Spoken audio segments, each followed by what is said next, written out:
Imagine wearing the finest white toga in ancient Rome. Perfectly clean, brilliantly white, and absolutely spotless. Now, what if I told you that this pristine garment was cleaned using human urine? Yes, you heard that right.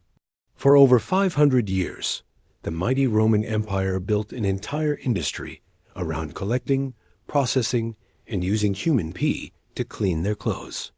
And the craziest part, the government actually taxed it. Today, we read diving deep into one of history's most bizarre yet brilliant cleaning innovations, how the Romans turned bodily waste into liquid gold for their laundry industry. Ancient Rome wasn't just about gladiators and conquest. It was a civilization obsessed with cleanliness, appearance, and social status. The Roman toga wasn't just clothing. It was a symbol of citizenship, wealth, and respectability. A dirty or yellowed toga could literally ruin your social standing. But here is the problem the Romans faced. How do you keep white fabric brilliantly clean in a world without modern detergents, bleach, or washing machines? The answer came from an unlikely source, human urine, which contains high levels of ammonia, one of nature's most powerful cleaning agents. This wasn't some desperate measure born out of poverty. This was big business. Professional launderers called Folanike operated sophisticated cleaning operations throughout the empire, and urine was their secret weapon. In fact, the urine collection industry became so profitable that Emperor Vespasian imposed the world as first pee tax in the 1st century AD. So how exactly did this work? And why did the Romans choose urine over other cleaning methods? Let's find out. To understand why Roman urine laundering actually worked, we need to talk chemistry. Fresh human urine is typically around 95% water, but it's that remaining 5% that made it so valuable to ancient cleaners. The key ingredient is urea, which makes up about 2 to 3% of urine.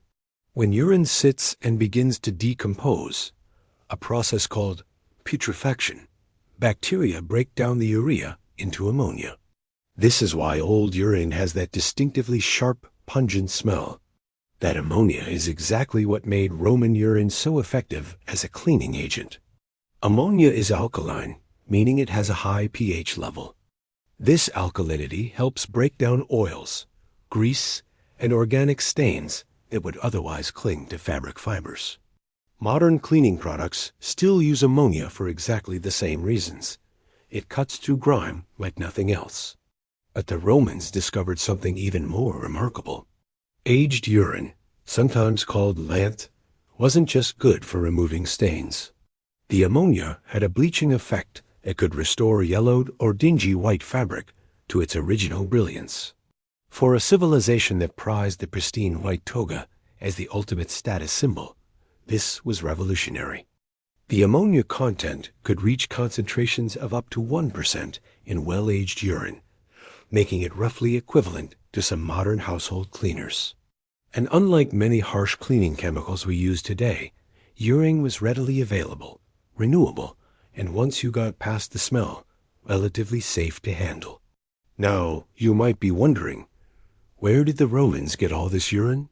The answer reveals just how organized and systematic Roman society could be, even when it came to bodily waste.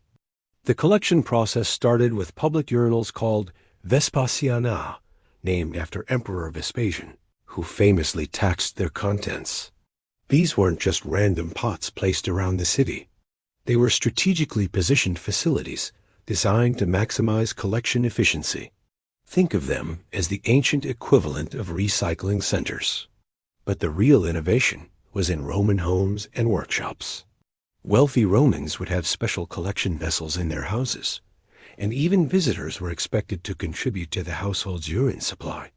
Some historical accounts suggest that certain types of urine were considered more valuable than others, with the urine of young men being particularly prized for its cleaning power. The collected urine wasn't used fresh. Professional fullers, the Roman equivalent of dry cleaners, would store the urine in large clay vessels called dolia, where it would ferment for weeks or even months. This aging process was crucial because it allowed the urea to fully convert into ammonia, maximizing the cleaning potential. These fuller shops, or fullenike, were sophisticated operations. Archaeological excavations in Pompeii have revealed fully equipped laundries with multiple washing basins, storage areas for aged urine, and even employee quarters. The most famous is the Fullonica of Stephanus, which shows just how advanced these operations were. Workers called fullones would literally stomp on clothing in large vats filled with aged urine, using their feet to work the ammonia solution deep into the fabric fibers. This wasn't random stomping. It was a skilled technique that required experience to avoid damaging delicate fabrics while ensuring thorough cleaning. Here's where the story gets really fascinating from an economic perspective. The Roman urine industry became so valuable that it caught the attention of the imperial tax collectors. Emperor Vespasian, who ruled from 69 to 79 AD, imposed what became known as the urine tax, or vectigal URINE. This wasn't just a quirky ancient law, it was serious business. The tax was levied on both the collection and sale of urine, turning what was essentially waste into a taxable commodity. Historical records suggest that this tax generated significant revenue for the imperial treasury. But why did Vespasian choose to tax urine? The emperor was facing massive financial pressures. The previous civil war had drained the treasury, and he was simultaneously funding the construction of the Colosseum. He needed new revenue sources, and the thriving urine trade was an obvious target. The famous historian Suetonius tells us that when Vespasian's son Titus complained about the indignity of taxing urine, the emperor held up a gold coin and said, "Money has no odor, pecunia non olet in Latin." This phrase became so famous that it is still used today to describe money earned from unsavory but legal sources. The economics were compelling from multiple angles. For ordinary citizens, selling their urine provided a small but steady income stream. For fullers, access to high-quality aged urine was essential for their business operations. And for the government, it was a reliable tax base that couldn't easily be hidden or avoided. Archaeological evidence from sites like Pompeii shows that some fuller shops were substantial operations, employing dozens of workers and processing hundreds of garments daily. The profit margins must have been significant enough to sustain not just the businesses themselves, but also the entire supply chain of urine collection, storage, and distribution. Living in a society that depended on urine for laundry created some unique social dynamics that might seem bizarre to us today. Contributing to the household urine supply was considered a civic duty, and even guests were expected to participate when visiting Roman homes. Wealthy Romans who could afford professional laundry services would often have dedicated collection areas in their homes. Servants would be responsible for managing the collection and ensuring proper storage until it could be transported to the fullers. This wasn't considered degrading work. It was an essential part of maintaining the family's social status through pristine clothing. The fuller shops themselves were integral parts of Roman neighborhoods. Despite dealing with what we might consider unpleasant materials, fullers held respectable positions in society. They had their own professional guilds, religious festivals, and even political influence in some cities. The process of cleaning clothes with urine was actually quite sophisticated. After the initial stomping phase, garments would be rinsed multiple times with clean water, then treated with sulfur to remove any lingering odors. Finally, they would be stretched and pressed using specialized tools to restore their original shape and appearance. Interestingly, this system created a form of quality control that's remarkably similar to modern dry cleaning. Fullers developed reputations based on their ability to restore clothing to like-new condition, and customers would seek out the most skilled practitioners for their most valuable garments. The social acceptance of urine-based cleaning shows just how practical Roman society could be. They weren't squeamish about using whatever worked best, regardless of how it might seem to outsiders. Function over form was a very Roman approach to problem solving. So what happened to this thriving industry? The decline of urine-based laundry wasn't sudden. It happened gradually over several centuries as the Roman Empire evolved and eventually fragmented. Several factors contributed to its demise. The collapse of urban infrastructure in many areas made large-scale collection and processing more difficult. The economic disruption of the late empire reduced demand for professional laundry services as fewer people could afford pristine, white clothing. Christianity's growing influence also played a role, as some Christian writers associated the practice with paganism and uncleanliness. Perhaps most importantly, alternative cleaning methods gradually became more available and socially acceptable. Soap, which had been known but not widely used during Rome's height, became more common.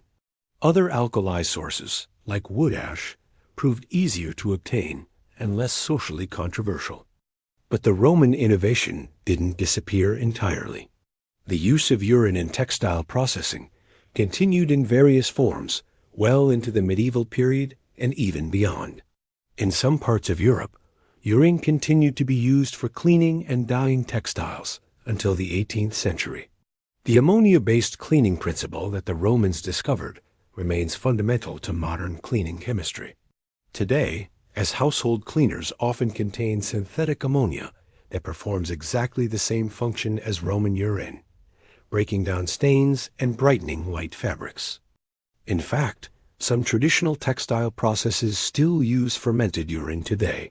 Certain high-end wool and silk producers in remote areas of the world continue to employ urine-based treatments that trace their lineage directly back to Roman innovations. The Roman urine laundry industry teaches us several fascinating lessons about innovation, economics, and social adaptation. It shows how ancient peoples could be remarkably practical and scientific in their approach to everyday problems, developing sophisticated solutions using available resources. It also demonstrates how economic opportunities can emerge from the most unexpected sources. The Romans turned human waste into a valuable commodity, created jobs, generated tax revenue, and maintained social standards, all while solving a genuine practical problem. Perhaps most importantly, it reminds us that our ancestors weren't primitive or unsanitary.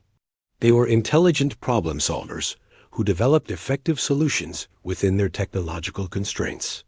The ammonia chemistry they exploited is exactly the same science we use in modern cleaning products. Today, as we face challenges with sustainable living and waste reduction, the Roman approach offers interesting parallels. They created a circular economy where waste became input for another industry. They developed local solutions using renewable resources.